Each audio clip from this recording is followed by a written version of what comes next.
Assalamualaikum warahmatullahi wabarakatuh. Kembali lagi di channel Marsha Subiakto.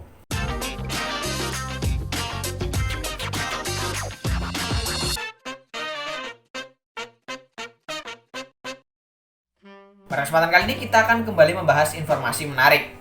Kali ini tentunya kembali terkait dengan seleksi calon pegawai negeri sipil untuk formasi tahun 2021. Kali ini akan kita bahas yaitu berkaitan dengan proses penetapan NIP. Jadi hari ini adalah hari terakhir teman-teman diberikan waktu untuk mengunggah dokumen pemberkasan dan menyelesaikan pengisian daftar riwayat hidup. Untuk kemudian nantinya dokumen-dokumen tersebut akan digunakan oleh BKN sebagai dasar penetapan NIP atau nomor induk pegawai. Dan kali ini kita akan bahas bagaimana alur penetapan NIP dan format NIP yang nantinya akan teman-teman dapatkan setelah teman-teman melalui tahap pemberkasan. Untuk itu bagi yang penasaran, simak terus. Oke, bismillahirrahmanirrahim. Langsung saja kita mulai. Jadi ini adalah alur penetapan NIP yang nantinya akan teman-teman tunggu setelah teman-teman melalui proses pemberkasan. Jadi nantinya instansi pengusul NIP yang akan diberikan untuk teman-teman yang lolos sebagai CPNS adalah instansi yang teman-teman lamar. Jadi dari instansi yang teman-teman lamar melalui aplikasi SAPK atau Sistem Aplikasi Pelayanan Kepegawaian, pihak dari instansi akan menginput data. Kemudian selain menggunakan SAPK, instansi juga menggunakan Doku Digital sebagai unggah dokumen pendukung, kemudian cetak pertek atau pertimbangan teknis, dan info atau pengembalian berkas batal dan tidak memenuhi syarat. Kemudian nantinya jika semua dokumen telah diunggah, terus data-data telah dilengkapi, kemudian pihak dari PKN akan memeriksa data di sistem aplikasi pelayanan kepegawaian tersebut.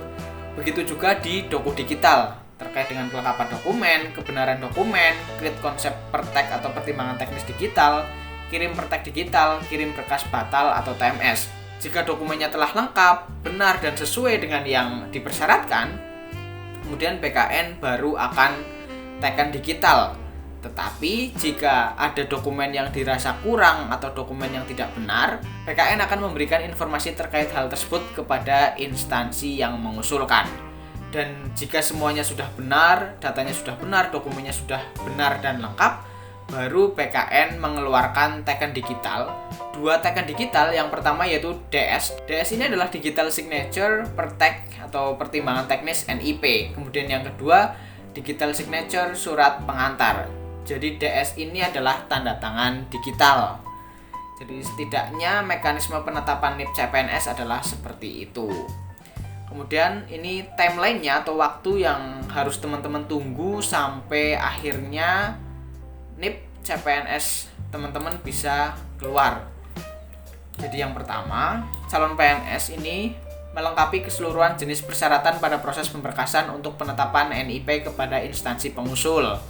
Kemudian instansi pengusul menerima persyaratan calon PNS dan didokumentasikan ke dalam soft file dan memberi penamaan masing-masing dokumen berdasarkan jenis dokumen yang disyaratkan dan mengusulkan penetapan NIP melalui Sistem Aplikasi Pelayanan Kepegawaian atau SAPK.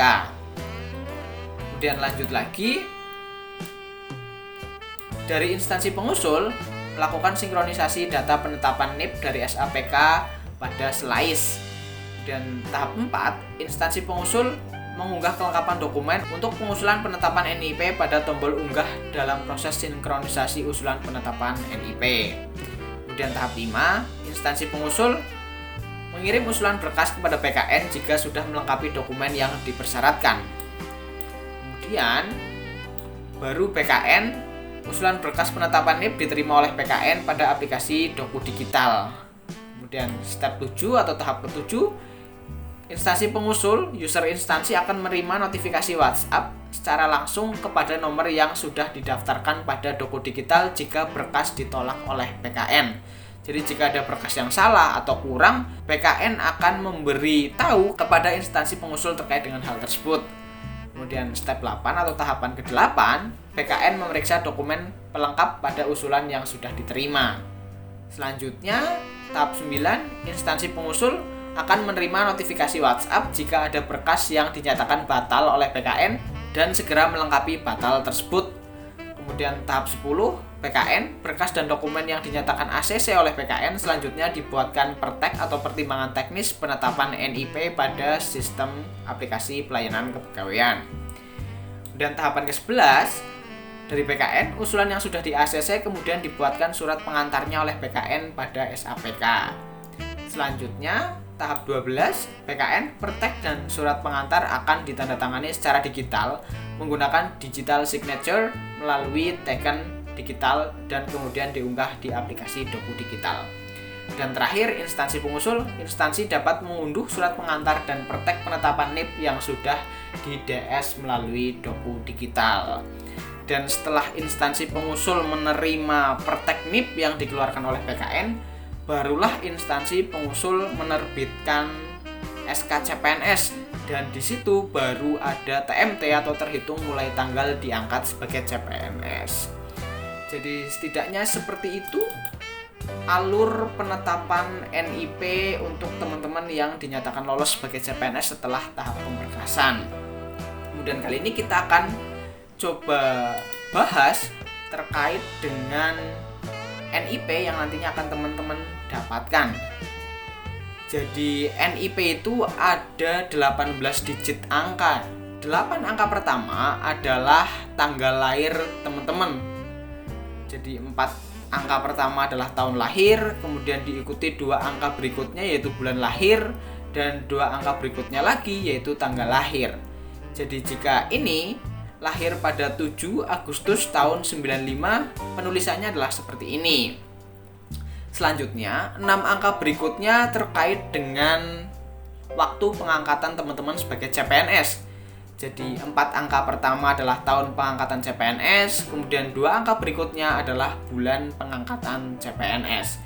Jadi jika nanti teman-teman diangkat pada bulan Maret tahun 2022, format penulisannya adalah seperti ini, bulan Maret tahun 2022.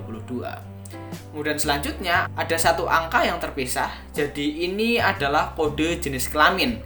Jika teman-teman laki-laki, kodenya pasti 1. Dan jika teman-teman perempuan, kodenya 2. Dan yang terakhir, 3 angka terakhir ini adalah nomor urut CPNS. Jadi misal pada tahun pengangkatan yang sama ada beberapa CPNS dengan tanggal lahir yang sama. Semisal tahun ini ya, teman-teman diangkat pada bulan Maret tahun 2022.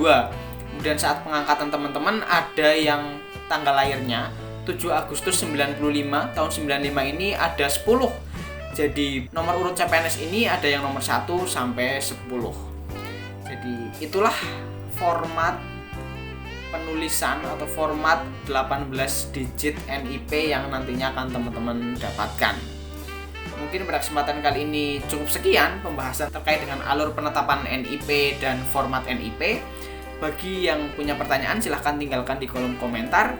Terima kasih, mohon maaf bila ada kesalahan. Wassalamualaikum warahmatullahi wabarakatuh.